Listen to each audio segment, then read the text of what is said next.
সবাইকে স্বাগত জানাচ্ছি বিডিভিউজ ইনফোটেইনমেন্টে। আপনাদের সাথে আছি আমি সুস্মিতা দাস। গত রবিবার গভীর রাতে গাজা সিটির আল শিফা হাসপাতালের গেটের কাছে ইসরায়েলি ড্রোন হামলায় নিহত হয়েছেন আল জাজিরা আরবির গাজার দুই সংবাদদাতা আনাস আল শরীফ এবং মোহাম্মদ কুরেইকে, সঙ্গে আরও ৩ সাংবাদিক। তাদের তাঁবুতে লক্ষ্য করে উদ্দেশ্য প্রণোদিতভাবে এই হামলা চালানো হয়। দুই সাংবাদিককে এভাবে হত্যার ঘটনা বিশ্বজুড়ে তীব্র নিন্দা ও সমালোচনার শিকার হয়।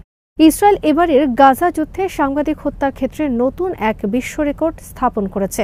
বিশ্লেষকরা বলছেন, গাজাবাসীর দুর্দশার খবর যেন বিশ্ববাসী জানতে না পারে, সেজন্যই পরিকল্পিতভাবে সাংবাদিকদের হত্যা করা হচ্ছে। আরও জানবো এবারের প্রতিবেদনে।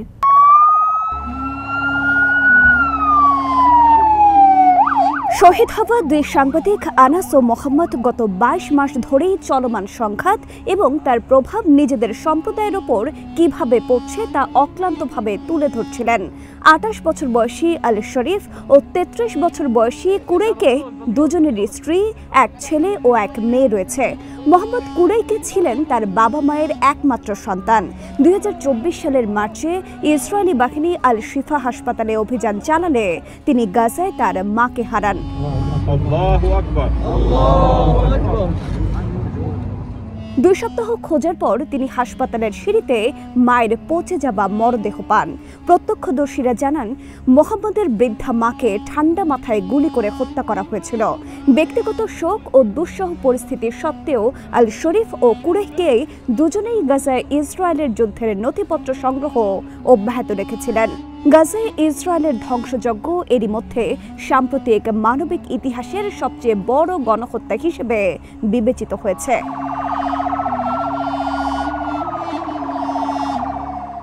আল শরীফের মৃত্যুর কয়েক মিনিট আগে সামাজিক যোগাযোগ মাধ্যম এক্সে দেওয়া শেষ পোস্টে তিনি সতর্ক করেছিলেন, গাজায় ইসরায়েলের সর্বশেষ আক্রমণ পরিকল্পনা করা হয়েছে মূলত অবরুদ্ধ এই অঞ্চলে ফিলিস্তিনিদের কণ্ঠ রোধ করার জন্য।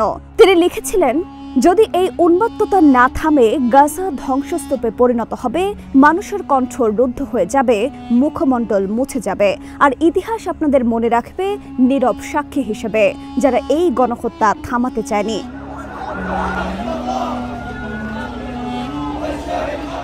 গাজা নিবাসী অন্য সব ফিলিস্তিনের মতোই আল শরীফ ও কুরেইকে জন্মেছেন ও বেড়ে উঠেছেন ইসরায়েলি দখলদারিত্বের মাঝেই।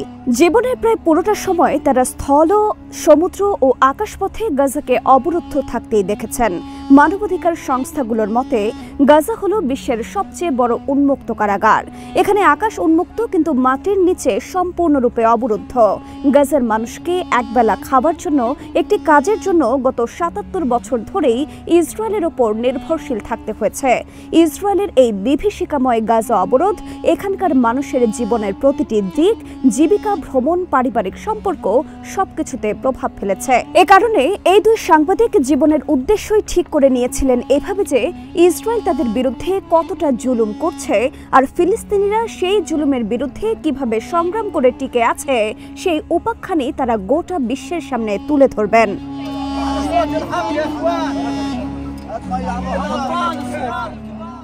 আল শরীফ গাজার আল আকসা বিশ্ববিদ্যালয়ের মিডিয়া স্টাডিজে পড়াশোনা করেছিলেন। ২০২৩ সালের ৭ অক্টোবর শুরু হওয়া ইসরায়েলি সামরিক অভিযানের মানবিক ও বেসামরিক প্রভাব নিয়ে নিয়মিত রিপোর্ট করে তিনি বিশ্বজুড়ে পরিচিতি লাভ করেন।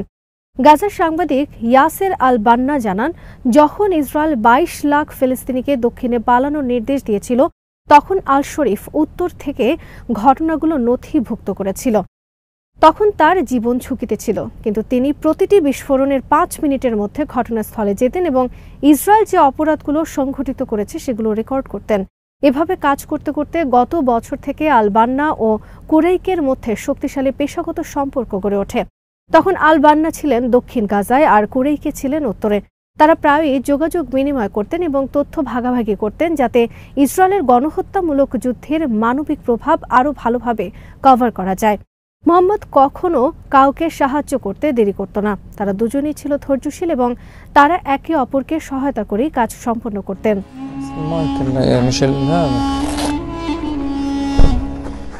২০২৪ সালের অক্টোবর মাসে ইসরায়েল দাবি করে আল শরীফ নাকি হামাসের একটি সেলের সঙ্গে যুক্ত ৬ ফিলিস্তিনি সাংবাদিকের একজন, যা আল জাজিরা একাধিকবার অস্বীকার করেছে। কমিটি টু প্রোটেক্ট জার্নালিস্ট বা সিপিজে সহ মানবাধিকার সংস্থাগুলো জানায়, প্রমাণ ছাড়াই ফিলিস্তিনি সাংবাদিকদের সন্ত্রাসী হিসেবে চিহ্নিত করা ইসরায়েলের পুরনো কৌশল। এরপর থেকেই শরীফ বুঝে যান তার জীবন ঝুঁকিতে পড়ে গেছে। গত জুলাই মাসে আল শরীফ সিপিজেকে বলেন, আবার সংবাদ কভারেজ ইসরায়েলের ক্ষতি করছে, তাদের ভাবমূর্তি নষ্ট করছে, তাই তারা আমাকে সন্ত্রাসী হিসেবে পরিচিত করানোর চেষ্টা করছে। তারা মূলত গ্রাউন্ড তৈরি করছে যাতে নৈতিকভাবে আমাকে হত্যা করতে পারে। বিষয়টি জানাজানি হবার পর ইসরায়েলি হুমকির কারণে গাজার কিছু মানুষ আল শরীফকে সাক্ষাৎকার দিতে দ্বিধাগ্রস্ত হয়ে পড়েছিল। তাদের আশঙ্কা ছিল ইসরায়েল যে কোনো মুহূর্তে আল শরীফ ও তার আশেপাশের সবাইকে হত্যা করতে পারে।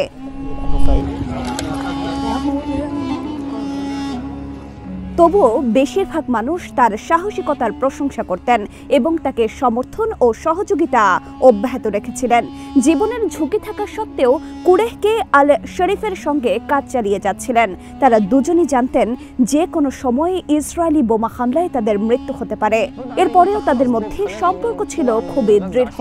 যদিও তারা এবং আশেপাশের বেশিরভাগ মানুষ জানত আল শরীফ সম্ভবত ইসরায়েলি হামলার টার্গেট হতে পারেন, তারপরেও গাজায় কর্মরত অন্যান্য সাংবাদিকরা আল শরীফের আরো কাছাকাছি হয়ে গিয়েছিলেন। মানসিকভাবে তারা ধরেই নিয়েছিলেন যে তারা সবাই একসঙ্গে বাঁচবে এবং একসঙ্গে মরবে।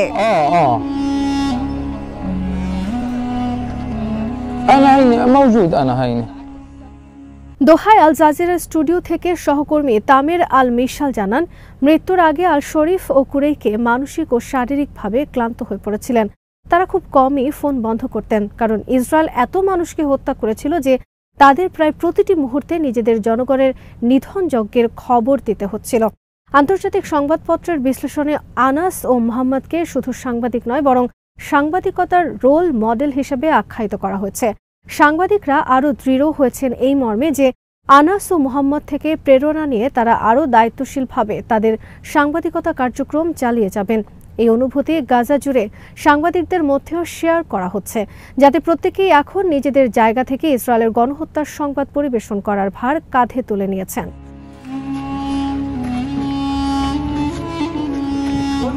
2023 সালের 7 অক্টোবর থেকে ইসরায়েল আন্তর্জাতিক সাংবাদিকদের প্রবেশের নিষেধাজ্ঞা দিয়েছে এবং গাজায় এরই মধ্যে ইসরায়েল 270 জন সাংবাদিক ও মিডিয়া কর্মীকে হত্যা করেছে। ফিলিস্তিনি সাংবাদিক সালেহ জাফর বলেন, তারা আমাদের চুপ করাতে পারবে না। আনাসের মতো আরো লাখো কণ্ঠ আছে, মোহাম্মদের মতো লাখো কণ্ঠ আছে। আমাদের কণ্ঠস্বর ও ভিডিও চিত্র সন্ত্রাস ও হুমকির মুখেও প্রচারিত হতে থাকবে।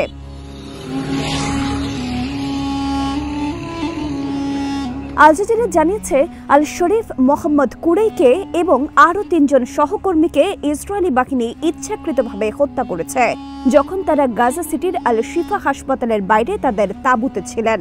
আল শরীফ ছিলেন ইসরায়েলের প্রধান গেটের বাইরে।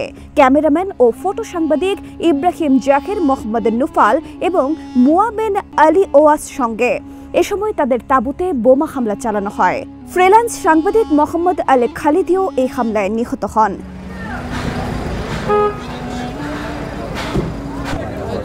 আল জাজিরা আরবি সংস্করণের রিপোর্টার আনাস আল শরীফকে গাজায় ইসরায়েলি হামলা ও অবরোধের মধ্যে ফিলিস্তিনিদের কণ্ঠস্বর পৌঁছে দেওয়ার জন্য ব্যাপকভাবে প্রশংসিত হয়েছেন।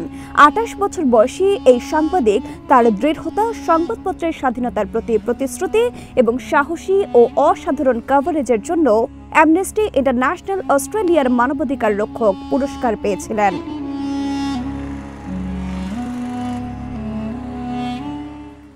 রবিবার তার জীবনের শেষ লাইভেও তিনি গাজার 20 লাখ মানুষের উপর দুর্ভিক্ষের প্রভাব নিয়ে প্রতিবেদন করেছিলেন, যেখানে প্রায় অর্ধেক মৃত্যুর শিকার হচ্ছে অপুষ্টিতে আক্রান্ত শিশু।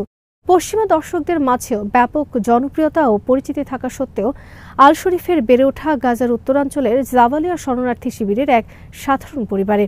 আল-আকসা বিশ্ববিদ্যালয়ের এই স্নাতক যুদ্ধ শুরুর সময় আল জাজিরায় যোগ দেন। মূলত ইসরায়েলি হামলায় আহত ও টার্গেট কিলিংয়ে নিহত হওয়া সংবাদ কর্মীদের শূন্যস্থান পূরণ করার মহান ব্রত নিয়েই তিনি সাংবাদিকতায় যুক্ত হন।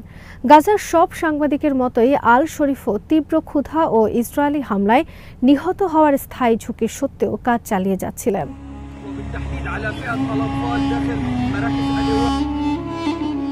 ইসরায়েল বহুবার অভিযোগ করেছে আল শরীফ সন্ত্রাসী, যদিও কখনো প্রমাণ দেয়নি।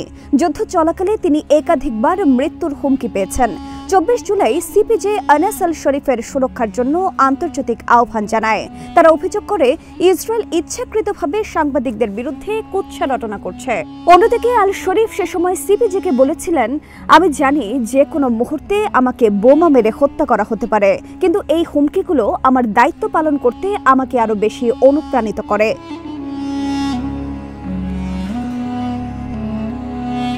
যুদ্ধের শুরুতে কাভারেজ শুরু করার মাত্র 2 মাস পরে 2023 সালের ডিসেম্বরে ইসরায়েলি হামলায় তার 90 বছর বয়সী বাবা নিহত হন।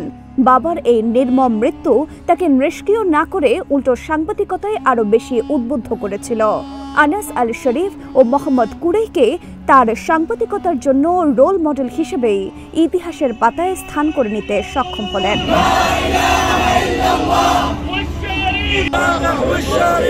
لا إله إلا الله وزارة والشريف ردة واحدة في سبيل الله قمنا بالدم نبنيك يا أقصى بالروح بالدم نبنيك يا أقصى। আজ এখানে শেষ করছি। সমরাস্ত্র প্রতিরক্ষা কূটনীতির নানা তথ্য জানতে চোখ রাখুন বিডিফিউজ ইনফোটেইনমেন্টে। চ্যানেলটি ভালো লাগলে সাবস্ক্রাইব করুন, সংযুক্ত থাকুন আমাদের ফেসবুক পেজে।